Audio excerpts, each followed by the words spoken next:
اعوذ باللہ من الشیطان الرجیم بسم اللہ الرحمن الرحیم فَإِذَا جَاءَ وَعْدُ أُولَاهُمَا جب ان دونوں میں سے پہلے وعدے کا وقت آ گیا بَعَثْنَا عَلَيْكُمْ عِبَادًا لَنَا أُولِي بَأْسٍ شَدِيدٍ ہم نے تم پر مسلط کر دیے اپنے ایسے بندے جو بڑی سخت جنگ کرنے والے بڑے سخت جنگجو تھے فَجَاسُوا خِلَالَ الدِّيَارِ تو وہ تمہاری آبادیوں میں ملکوں میں گھس گئے وَكَانَ وَعْدًا مَفْعُولًا اور وہ وعدہ جو اللہ کا تھا وہ پورا ہو کر رہا۔ یعنی جب تم شرارت کرو گے، جب تم دین سے برگشتہ ہو جاؤ گے، جب تم اللہ کی کتاب کو اور اللہ کے قانون کو جو ہے وہ مذاق اور ہنسی بنا لو گے تو پھر تم پر ہمارے عذاب کے کوڑے پڑیں گے۔ یہ میں بتا چکا ہوں، پہلے یہ کوڑے آئے اسیرینز کے ہاتھوں جنہوں نے ختم کر دیا اسرائیلی مملکت کو، پھر یہ آئے نیبوکڈنیزر کے ہاتھوں بیبیلونینز کے ہاتھوں جس نے کہ یروشلم کو بھی برباد کیا، 6 لاکھ کو قتل کیا، 6 لاکھ کو ساتھ لے گیا اور ہیکل سلیمانی مسمار کر دیا۔ ثم رددنا لکم الکرۃ علیہم پھر ہم نے تمہاری باری لوٹائی ان پر، پھر اللہ تعالیٰ نے ان کو پھر ایک مرتبہ پھر وہ دی سہارا دیا، چاہے وہ سہارا ایرانیوں کی وجہ سے ہوا کہ خورس یا سائرس ذوالقرنین اس نے اب عراق پر حملہ کیا اور پھر یہاں پہ ان کو اجازت دے دی کہ تم چلے جاؤ اور جا کر اپنا شہر دوبارہ آباد کر لو، تو یہ واپس آئے۔ ثم رددنا لکم الکرۃ علیہم پھر ہم نے تمہاری باری لوٹائی دی ان پر، وامددناکم اور تمہاری مدد کی بے اموال کے ذریعے سے بھی، وبنینا اور اولاد بیٹوں کے ذریعے سے بھی، وجعلناکم اکثر نفیرا اور پھر ہم نے تمہیں بنا دیا ایک کثیر تعداد والی قوم، تم پھلے پھولے پھر ایک بڑی پراسپرس قوم بن گئے۔ ان احسنتم احسنتم لانفسکم تم نے اگر کوئی بھلائی کمائی تو اپنے نفس کے لیے بھلائی کمائی، اپنے لیے کمائی اپنے فائدے کے لیے، وَإِنْ أَسَأْتُمْ فَلَهَا اور اگر کوئی برا کام کیا تو وہ بھی اپنے لیے کیا، اس کا وبال تم پر دنیا میں بھی آیا اور آخرت میں بھی اس کا عذاب آئے گا۔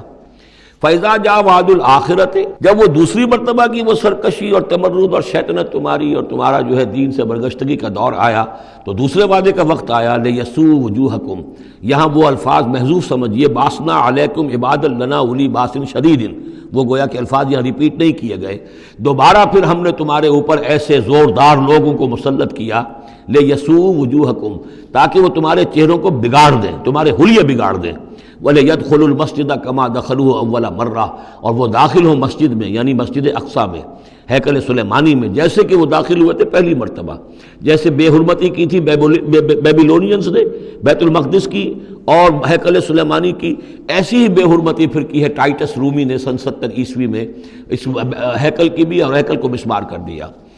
لِيَدْخُلُوا الْمَسْجِدَ كَمَا دَخَلُوهُ أَوَّلَ مَرَّةٍ وَلِيُتَبِّرُوا مَا عَلَوْا تَتْبِيرًا اور یہ کہ تباہ و برباد کر دیں ہر اس شے کو جس کے اوپر بھی ان کو اختیار اور قبضہ حاصل ہو جائے۔ عَسَىٰ رَبُّكُمْ أَن يَرْحَمَكُمْ یہ دور گزر چکے 2000 برس، یعنی ان کا سیکنڈ جو سمجھیے کہ زوال کی انتہا تھی وہ چلی آ رہی تھی 500 برس سے محمد الرسول اللہ صلی اللہ علیہ وسلم کی بعثت کے وقت تک، ایک عروج ایک زوال پھر عروج پھر زوال، اور زوال کو 500 برس ہو گئے تھے جب کہ حضور کی بعثت ہوئی اور یہ قرآن نازل ہوا۔ ان حالات میں کہا جا رہا ہے عسیٰ ربکم ان یرحمکم تمہارا رب اب بھی تم پر رحم فرمانے کو تیار ہے، ممکن ہے کہ تمہارا رب تم پر رحم کرے۔ وَإِنْ عُدْتُمْ اگر تم نے وہی روش اختیار کی، وہی کفر کیا، وہی حق کو ماننے سے انکار کیا اور اعراض کیا، عدنا پھر ہم وہی کچھ کریں گے جو ہم نے پہلے کیا تھا۔ وَجَعَلْنَا جَهَنَّمَ لِلْكَافِرِينَ حَصِيرًا اور ہم نے کافروں کے لیے جہنم کو تو باڑا بنا رکھا ہے، جیل تو بنا رکھی ہے ہم نے جو ان سب کا احاطہ کر لے گی، جس طرح کہ جانوروں کے باڑے میں بند کر دیا جاتا ہے اسی طریقے سے قید خانہ ہم نے تیار کر رکھا۔ آخرت کا قید خانہ تو ہے ہی، اس دنیا میں بھی تم پر عذاب کے کوڑے برسیں گے۔ ان ھذا القرآن یہدی للتی ہی اقوم دیکھو اب یہ قرآن جو ہم نازل کر رہے ہیں اپنے بندے محمد پر صلی اللہ علیہ وسلم، یہ گویا کہ اب شاہ درا ہے، اللہ کی رحمت میں داخل ہونا ہے تو اس سے داخل ہونا ہوگا، اس کو مانو تو تمہارے لیے اللہ کی رحمتوں کے دروازے پھر کھل جائیں گے، جو بھی اللہ نے وعدے کیے ہیں اپنے اس آخری نبی اور ان کی امت کے لیے تم بھی اس میں شامل ہو جاؤ گے، انہی کی برکتوں سے تم بھی حصہ پاؤ گے۔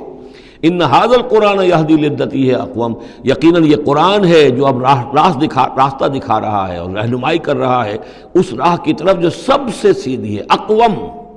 وَيُبَشِّرُ الْمُؤْمِنِينَ اور بشارت دیتا اہل ایمان کو، الَّذِينَ يَعْمَلُونَ الصَّالِحَاتِ جو نیک عمل بھی کریں، أَنَّ لَهُمْ أَجْرًا كَبِيرًا کہ ان کے لیے بہت بڑا اجر ہے، وَأَنَّ الَّذِينَ لَا يُؤْمِنُونَ بِالْآخِرَةِ اب دیکھیے جہاں بھی وہ بات آتی ہے عمل کی خرابی کی تو ایمان بالآخرہ کا تذکرہ، اور وہ لوگ کہ جو ایمان نہیں رکھتے آخرت پر، اعتدنا لہم عذابا علیما، ان کے لیے تو ہم نے فراہم کیا ہوا ہے دردناک عذاب۔ یہ پہلا رکوع 10 آیات کا بہت ہی اہم ہے تاریخی اعتبار سے، اور اس کو سمجھنا چاہیے۔ یہ خد و خال یہ ہماری ہی گویا کہ امت مسلمہ ایک ہم ہیں، الحمدللہ امت محمد میں شامل ہے، لیکن یہ بھی ایک امت مسلمہ تھی، یہ سابقہ امت مسلمہ ہے، اور ابھی یہ ختم نہیں ہوئی ہے، موجود ہے۔ اگر ڈپوزڈ ہے، معزول کر دی گئی ہے، وہ دوسری بات ہے، اور تقریباً 2000 برس سے یہ بڑے سختیوں کے اندر تھی، لیکن اب تقریباً 100 برس سے یہ ابھر کر آ گئی ہے، اور یوں سمجھیے کہ اب 2 پتنگیں اوپر چڑھ رہی ہیں۔ ایک سابقہ امت مسلمہ کی 1917 سے چڑھنی شروع ہوئی، بالفور ڈکلریشن، 1948 میں اسرائیل بن گیا، 1967 میں اسرائیل کی جو توسیع ہو گئی، 1991 میں آپ کو معلوم ہے کہ جو اس کا اربوں میں ایک ہی دشمن ہو سکتا تھا جس سے اسے خطرہ تھا، عراق، اس کا برکس نکال دیا گیا۔ اب وہ اس پورے علاقے کے اندر تو ایک اتنی بڑی طاقت ہے کہ کسی عرب ملک کے اندر یہ جرت نہیں ہے کہ وہ اسرائیل کا مقابلہ کر سکے۔ لیکن یہ کہ امت مسلمہ میں بھی رینائسنس شروع ہوا ہے، یہ بھی اپنے انتہائی زوال کو پہنچ چکی تھی اس صدی کے آغاز میں۔ پہلی جنگ عظیم کے بعد جب سلطنت عثمانیہ ختم ہوئی، خلافت ختم ہو گئی 1924 میں، تو اس کے بعد سے یہاں بھی ایک رینائسنس شروع ہو چکا ہے۔ یہاں بھی پھر آزادی کی تحریکیں چلیں، پھر جو ریوائیول کی تحریکیں، احیائی تحریکیں، جماعت اسلامی کی تحریک، اخوان کی تحریک، مظلومی پارٹی، اسی طریقے سے جو ایران میں تھے فدائی، یہ تحریکیں چل رہی ہیں۔ تو اس کو بھی جاننا بہت ضروری ہے کہ یہ جو صدی ہماری گزری ہے، اب ختم ہو رہی ہے، اس صدی کے دوران ہمارا ایک زوال کا عمل بھی چل رہا تھا، اور ایک یہ کہ ایک نئی ایک ترقی کی طرف بھی ہم آگے بڑھے ہیں رفتہ رفتہ۔ یہ دونوں پروسیس سائڈ بائی سائڈ، مرج البحرین یلتقیان بینہما برزخ لا یبغیان، یہ دونوں عمل چل رہے ہیں۔ ان تمام چیزوں کا صحیح اندازہ ہونا چاہیے، ذہن میں خاکہ ہونا چاہیے، تاکہ کوئی شخص دین کی خدمت کر رہا ہو تو اسے معلوم ہو زمان و مکان کے اعتبار سے میں کہاں ہوں، کس جگہ کھڑا ہوں، ماضی کیا ہے، سامنے کیا ہے، داہنے بائیں کیا حالات ہیں۔ تو یہ ساری چیزیں جو ہیں ان کو سمجھنا بہت ضروری ہے۔ چنانچہ وہ جو میں نے چند کتابوں کا تذکرہ کیا ان کو غور سے پڑھیے، 2 مختصر ہیں، 2 ذرا اس سے بڑی ہیں۔